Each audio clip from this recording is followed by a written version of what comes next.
वो जमाना था एक व्यक्ति कमाता था, सब खाते थे। अब दोनों कमा रहे हैं लेकिन फिर भी कमी की कमी ही रहती, कहाँ पूरा बनियाद।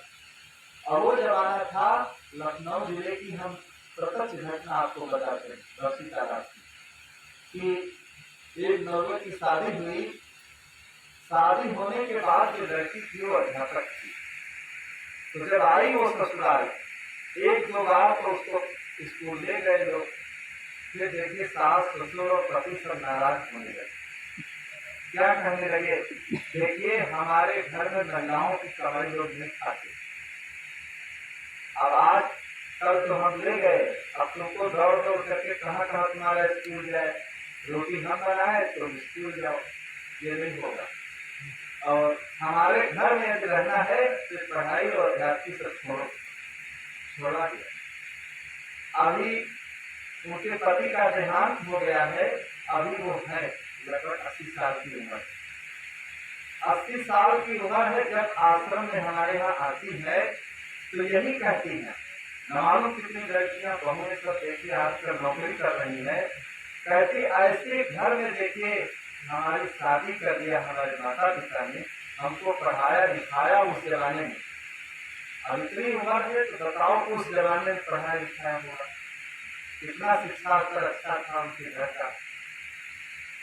ऐसे घर में शादी कर दिया, इतनी अच्छी हमारी नौकरी थी, सारे घर के लोग बैठे बैठे खाते, लेकिन इतने ये सब उड़न प्रवृत्ति के यहाँ लोग थे कि हमारी जिंदगी को इन लोगों ने सहज बर्बाद कर दिया। अब जब हमसे मिलेगी इतनी बात जरूर करें, साल में 2 साल में, कि देखिए हमारी जिंदगी बेकार हो गई। तो हमने कहा देखिए अब पूरी जिंदगी गई तुम्हारी, अब मरने का समय आ गया है, बर्बाद हुई कुछ भी हुई, अब तो गई नहीं जिंदगी, अब क्या। तो देखिए दोनों स्तरों में शिक्षा दिलाना तो अच्छी बात है, लेकिन शिक्षा दिलाने के साथ साथ एक सेवा भाव भी सिखाना चाहिए। एक लड़की देखिए जब ससुराल को जाती है पढ़ लिख करके, और ससुराल में उसे कहा जाता है कि जाओ नई नई बहू आई है, बहू से कहो हलवा बनाए। और वो पढ़ी लिखी थी, अपने देश में पुस्तक को ले गई थी कि अचार कैसे बनाओ, मुरब्बा कैसे बनाओ और हलवा कैसे बनाओ, अलग अलग हेडिंग थी।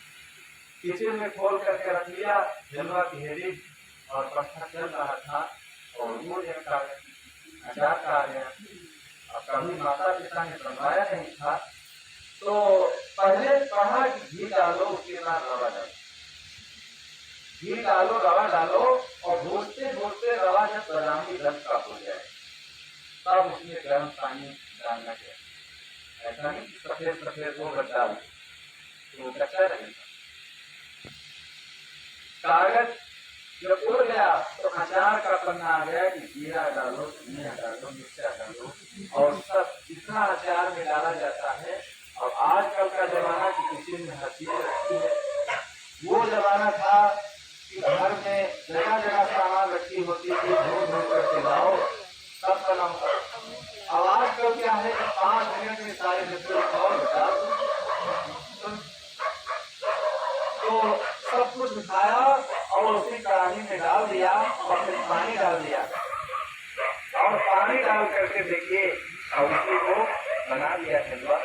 और जब सबको हलवा दिया गया, जब सबको हलवा दिया गया, सब लोग हलवा खाने लगे। सब लोग जब हलवा खाने लगे तो देखिए खाते समय सब लोग कहने लगे क्या ये कोई हलवा है क्या, कोई भारतीय हलवा नहीं है क्या, कोई विदेशी हलवा है क्या जो बहू ने बनाया। तो इसलिए बचपन से बच्चों को सेवा भाव सब सिखाना चाहिए। बचपन से अगर हम सेवा भाव नहीं सिखाते हैं, संत महात्मा भी अगर आते हैं और बचपन से बच्चों को नहीं सिखाओगे, तो देखिए बुजुर्गों के मरने के बाद उन घरों में संतों की सेवा नहीं होगी। जब बुजुर्ग लोग चले जाते हैं तो उस घर से भक्ति भी चली जाती है। बच्चों को बहुओं को सेवा भाव जलपान देना, सब कुछ करना, सब सिखाना चाहिए। इसलिए क्या है, तुम्हारे रहते रहते ही बच्चे ट्रेंड हो जाएंगे। बच्चे केंद्र हो जाएंगे, तुम्हारे आगे ही सारे कार्य करने लगेंगे। हर परिवार को भी चलाने के लिए देखिए, बच्चे जब नौजवान हो जाए तो धीरे धीरे सारा कार्य बच्चों के ऊपर सौंपना चाहिए। लेकिन कुछ ऐसे बुजुर्ग लोग होते हैं, बच्चे नौजवान हैं, बच्चों के बच्चे हैं, फिर भी सिर पर गेहूं रखे जा रहे, किसी के ऊपर विश्वास नहीं है, और फिर भी कहाँ जा रहे हो, कहीं काम करने जा रहे। अरे बच्चे बड़े बड़े हैं, उनको कहो लाए नहीं करके। तो बच्चों के ऊपर देखिए, जो माता पिता भार डालते रहते हैं और बच्चों के ऊपर जो देखिए जो उत्तरदायित्व डालते हैं, तो धीरे धीरे तुम्हारे घर से रहते ही बच्चे सारी गृहस्थी को संभालने लगे। तुम्हारे न रहने के बाद फिर घर को व्यवस्थित रूप से चलाते, और जो अपने सामने ही बच्चों से नहीं करवाते हैं, खुद ही वो मरने तक सारा काम करते रहते हैं, तो उनके न रहने के बाद घर देखिए बेकार हो जाते। लखनऊ में ही मैंने देखा एक बुजुर्ग को, एक जगह के पास इस्माइलगंज है, तो दुकान उन्होंने रखा था, और दुकान में जितने पैसे आते थे गिनते, उनके हाथ कांपते, और बहुत बुजुर्ग थे। हम सुबह जब टहल करके आए तो पैसे गिन रहे थे। आप पैसे गिनने में जब हाथ कांपते हैं तो एक तरफ गिनोगे, एक तरफ फिर दूसरे में गड़बड़ जाएंगे। 10 मिनट का काम तो 1 घंटे में गिन पाते। तक हम आ गए, हमने कहा भगत जी क्या गिन रहे हैं आप? फिर पैसे सारे गिन रहे हैं। हमने कहा बहुत देर से गिन रहे हैं, आपके हाथ कांपते हैं, लाभ गिन। जब बच्चों को कह दिया करो गिन करके अपना गति बना कर रख ले। कहीं अरे आप साहब नहीं जानते हैं, जिसको हम गिनने के लिए नहीं वही जब्त कर देगा। इसलिए हम पैसे गिनने के लिए नहीं देते हैं किसी को। पैसे गिनने के लिए देंगे तो सब बेकार कर देंगे, खोखला कर देंगे। बताओ, हाथ कांपते थे फिर भी 10 मिनट का काम दोपहर तक पैसे गिनते, इतना विश्वास नहीं था। अरे चलो बस 5 रुपए ले भी देंगे तो क्या है इसमें, मरने के बाद ही दोगे, कहाँ दे जाओगे।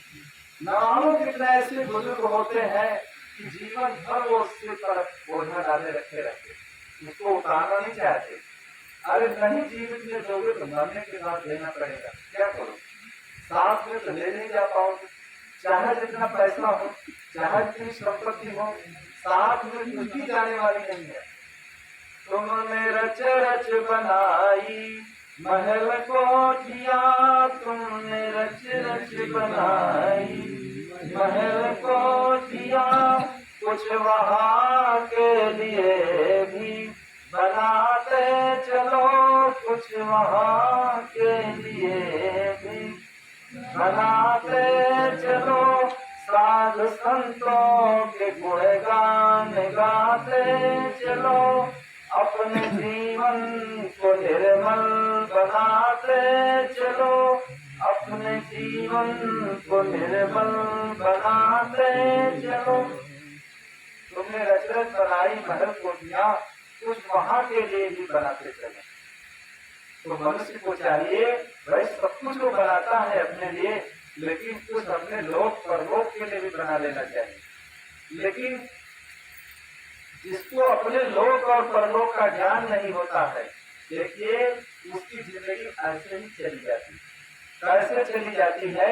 एक राजा थे, उनकी राज में नियम था कि 5 साल राज करने के बाद राजा को बाहर निकाल दिया जाता जंगल में। तो राजा के 5 साल पूरे हो रहे थे, राजा बहुत चिंतित थे, खाना पीना सब छोड़ दिए। तब तक एक महात्मा जी उनकी राज्य में आ गए। तो महात्मा जी ने पूछा, भाई राजा बहुत दुखी है, बहुत शोकित है, क्या कारण? तो राजा साहब ने पूरी बात बताया कि 5 साल महाराज जी पूरे हो रहे हैं, 5 साल तो राज में रहे, बढ़िया गद्दा रजाई डबल बेड नौकर चाकर सब लगे थे। आप जब जंगल में भेंट दे जाएंगे तो मेरी क्या स्थिति होगी? तो महात्मा जी कहने लगे, देखिए महात्माओं के पास अनेक युक्तियां होती, क्योंकि रात दिन वो ज्ञान ध्यान को जीवन में करते हैं, तो बहुत युक्तियां उनके पास होती। तो महात्मा जी ने कहा, आप इस समय मालिक हैं खजाने के। खजाने का मालिक कौन है? खजाने के मालिक तो हम ही है। कहीं जब खजाने के आप मालिक हैं तो ठीक है, हम एक युक्ति आपको बताते हैं। इस जंगल में आप भेजे जाएंगे तो अभी से सामान आप वहां पर भेजते जाइए। धीरे धीरे सामान आप भेजते जाइए और धीरे धीरे जब सामान आप भेजते जाएंगे तो अभी एक सप्ताह में समय पूरा होगा। आप जब वहां पहुंचेंगे तो बड़े आराम से वहां रहने लगेंगे। ये तो युक्ति बहुत अच्छी है, आपने बताया। ठीक है, आप सामान भेजते जाएंगे। और महात्मा जी ने कहा कि राजन, सामान भी भेजते जाइए लेकिन आप बासी खा रहे हैं। बासी खाना क्या है? कहीं उस जन्म में तुमने कोई अच्छे काम किया था तो राजा हो गए, तो जो बासी है उसको खा रहे हो, और जब ताजी बना नहीं रहे हो तो बासी क्या खाओगे? जैसे कल की सामान रखिए तो आज खा लो, और आज जब बनाओगे नहीं तो कल क्या खाओगे? तो कुछ अच्छे कर्म हमारे थे तो हर चीज हमको मिली है, सब कुछ। तो आज हम बासी खा रहे हैं, अगर कल के लिए हम ताजी बनाएंगे नहीं तो परसों बासी क्या खाएंगे? कुछ नहीं मिलने वाला। तो इसलिए बासी खाते जाओ और ताजी बनाते जाओ। अगर ताजी बनाओगे नहीं तो कल बासी क्या होगी? कुछ लोग होते हैं बासी खाते रहते हैं लेकिन ताजी नहीं बनाते, और जो ताजी नहीं बनाते हैं तो उनको बासी चीज नहीं मिलने वाली। आज रखिए तो खा लो लेकिन कल कुछ मिलने वाला नहीं है। तो राजा धीरे धीरे सामान भेजते गए। जब राजा का समय अवधि पूरी हो गई तो वहां से देखिए मंत्री लोग आए और नौकर चाकर सब उनको देखिए घोड़े पर बिठा करके लेके गए। आराम से राजा वहां जंगल में। कहने का मतलब यह है, हर आदमी को चाहिए लोक और परलोक दोनों की ठीक रखना चाहिए। अपने परलोक की 6 महीने पहले से ठीक रखना चाहिए। माया के वो पुजारी, आगे की कुछ खबर है।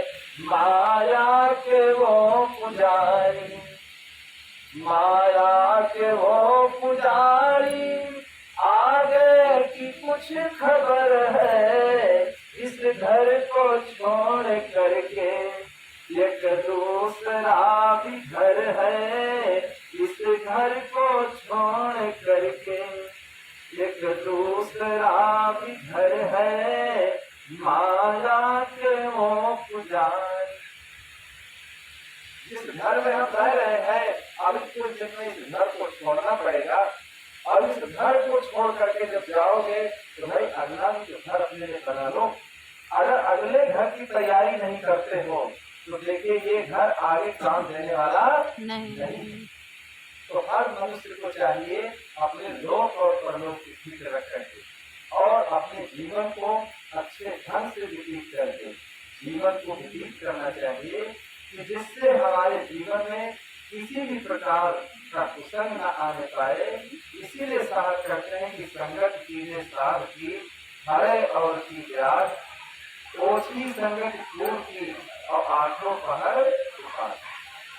ओछी संगत को छोड़ करके और सदा अच्छी संगत करते रहो, और अच्छी संगत जब करते रहोगे तो जीवन का सभी चल जाएगा। बोलो सद्गुरु जय।